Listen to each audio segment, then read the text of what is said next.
Hello, everybody.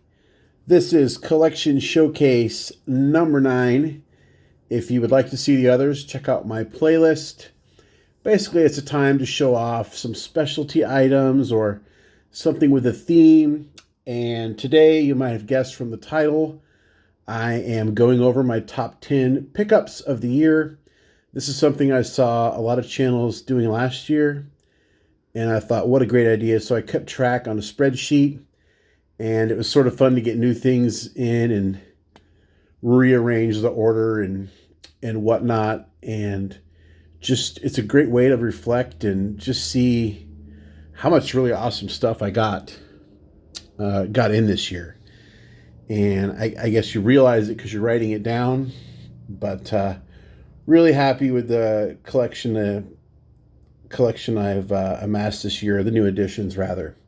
So we're going to go, these are in order from very favorite, 1 to 10, starting with 10, but they are not in order of like monetary value. These are like, to me, my favorite.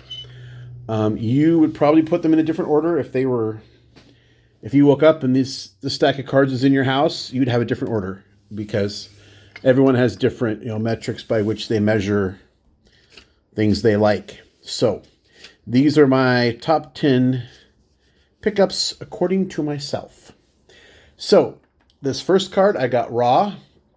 I got it off a Sport Lots auction in, I want to say March, and sent it off to GMA. I got a 9 on it. I didn't think it was going to be a 9, but I really like this because not only is it Awesome Mariner, who I got to see make his pro debut season in Everett.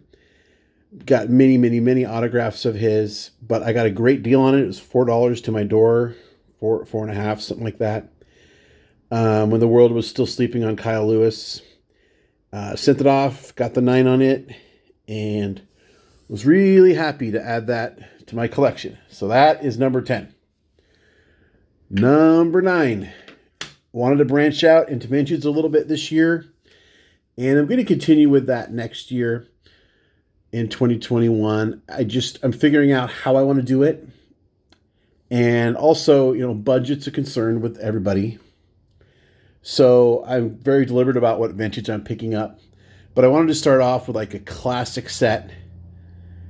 Does it get more classic than a T206? This is Jack Bliss on a Piedmont back, SGC 1. Jack Bliss is the first player of note from Washington State to play in the majors that I could find. There was one other player that had that debuted the same year, named Hunky Shaw. Great name, but I think he got just like one at bat or something. And Bliss pitched a couple years for a couple different teams. So I figured that was a good card to chase. And missing a little corner there. Does have a crease here, but doesn't detract from the card. And made it a lot more affordable to me. I think it was about $45. And happy to have that. Very happy to have that. Number 8. More Washington tie-ins, as you might imagine. You'll see that a lot here. Hall of Fame third baseman. They don't like to put them in until they pass away. I don't know why they wait. You'll probably see that with Dick Allen in a couple years. But here we have Cub great Ron Santo on a 73 Topps. Was already slabbed when I bought it. I like vintage cards with the ink pen. Not everyone does, but to me it looks more true to the time and kind of looks like a vintage autograph. I don't know if it is, but this is just how I bought it already in the holder. Really happy to add Ron Santo. Next up, number 7. Was building this set, and this is one of the final, I think, 3 cards I needed. And I knew if I waited till one hit open auction, I would do a lot better than the buy it nows. The buy it nows were $75. I think I got this one for around $40. It's nice Griffey refractor. This is a 1997 Bowman's Best International Preview Refractor, which is easily the longest set name that I collect. But real happy to have that. Great shine on it. Looks to be in great condition. There it is. 1997 Bowman's Best International Refractor, number 7, Griffey. Coming in at number 6, another great third baseman. Didn't you realize I had a thing for third baseman? I got Santo here.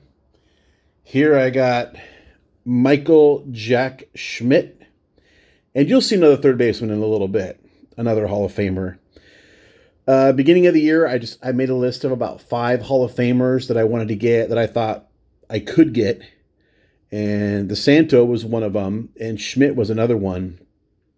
And what I learned was to get a Schmidt on-card slabbed player era that looks nice, you're probably starting at $70 to $80. No joke. He does not like to sign. He's very public about that. By the way, sorry if you've ever sent to him care of the Hall of Fame. That's not his autograph. I'm sorry, it's just not. But this was sort of a workaround because it was more affordable. He's got the P for Phillies on his chest, but it's a minor league issue. Of course, issued way after he's did most of his playing days. There's only 2,100 of these. Can you imagine that? That's all there is. You won't find any more. Where are we at here? Number 5.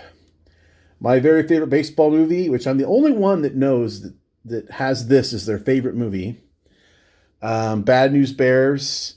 This is Tatum O'Neal, who was Amanda Wurlitzer, basically the main character as far as the ball players were concerned. She was a ringer. But this is 2013, I believe, Panini Golden Age, something like that. Golden Age, 2013 Panini. And I believe there's eight Bears autographs. I need 2 more. This one, it's just one of my favorites because I love the movie so much. And Emmy Award-winning actress. And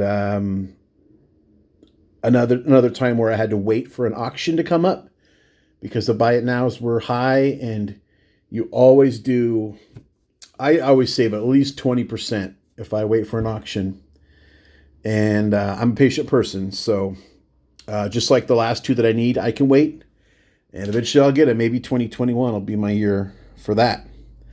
So a lot of you know that watch the channel regularly. Favorite all-time player. Had every imaginable poster, action figure, t-shirt, whatever, Beckett, baseball card they ever made of him up until I was into my really early 20s. Mr. Ricky Henderson. So this is number 4 on my list here. Way back when I started looking at getting Ricky autographs in kind of the early days of eBay, you couldn't go near one for $100. Now they're a little more affordable. Got this really early in 2020. I had some PayPal, and what the heck? I'll plug in. I'll see what kind of Ricky autograph I can get. Got a great deal on this one. It's the 95. The highlights. Sets Yankee theft mark. Nicely signed. Kind of an older signature from what I could tell. Not as compact as the more modern signatures. And the end loops around. So I don't know that it's necessarily from the 80s, but certainly an older older copy. Another player on that list of Hall of Fame autos I wanted to chase probably was at the top, just because I respect the man. Probably doesn't get enough credit for what he did and what he had to endure. Mr. Larry Dobie. This one just happened to be also for a set that I collect, the 1992 Action Packed ASG. Came up for auction. I think it was a buy it now. But so happy to be able to add this. When I spotted it, I thought I got to figure out if I let this one get away from me, it'll be one that I'll regret. So I knew I had to pull the trigger once I made the decision and was able to do it. And very happy. Number 3, Larry Dobie. Okay. You are going to hate my guts because I'm going to cheat. There is no number 2 because we have a tie at number 1. And if you watch the channel, you probably know what these cards are. Usually they're they're stood up in the background. I couldn't pick between these two. I really am equally excited to add them to the collection this year. And they're special to me just for a lot of reasons. You can go back and watch the videos if you want. I was very clear in the title, like who I was getting, because I wasn't going for clickbait. But here we go. Tied at number 1, the 57 Brooks Robinson rookie and the 56 Jackie Robinson. I jokingly call them the Robinson brothers sometimes if I refer to the cards in the background. But the Brooks basically was a card that I bought with money I got from a 1/1 Walker Buehler Superfractor that I flipped and basically turned that 1/1 into a Brooks Robinson rookie. And like I said, he's the other third base Hall of Famer that I mentioned earlier. And the Jackie was basically something I saved up for because at one point I got thinking, like, what's my best card? And everyone seemed to know, like, when they're asked, like, what's your best card? And I had this long history of, like, having to sell pieces of my collection just for whatever reason. And when you do that, you're forced to, like, pick the higher value stuff. If you're out selling, a stack of commons or whatever, you're going to be at it a long time before you can, help pay a mortgage or whatever I was doing with those funds. And so anyway, I've had to like rebuild my collection, and there's so many good cards that I've let go just because I had to. And I thought I need to just get a card that I can point to and say, that's my best card. So at the time I got this, that was what that was. And I remember seeing this in a Beckett when I was like 12 or 13. And just thinking, I knew who Jackie Robinson was. And thinking, I could never get a card like that.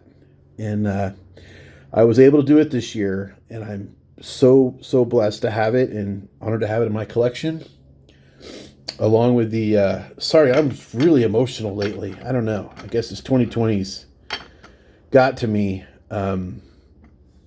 Blessed to have that in my collection along with the Brooks Robinson. And I'm blessed to have you guys as my Facebook friends. Thank you.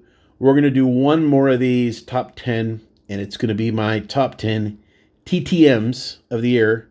So look for that tomorrow or on the 30th, before the 1st. I'll squeeze it in. And who knows, I might get some mail before then and whatever else. But thanks for hanging out with me. Hope you enjoyed this. A lot of you that are longtime subscribers, you've seen all these cards as they came in. But so much fun to like put the list together and track them. And I don't see any reason why I won't do it for 2021. I don't expect to have quite as big a year next year just because of some financial responsibilities. But, I'm going to have fun no matter what. And that's really all I care about. So that's it for now. I appreciate you. Thank you. Thanks for watching. Until next time, we don't count subscribers, we count friends.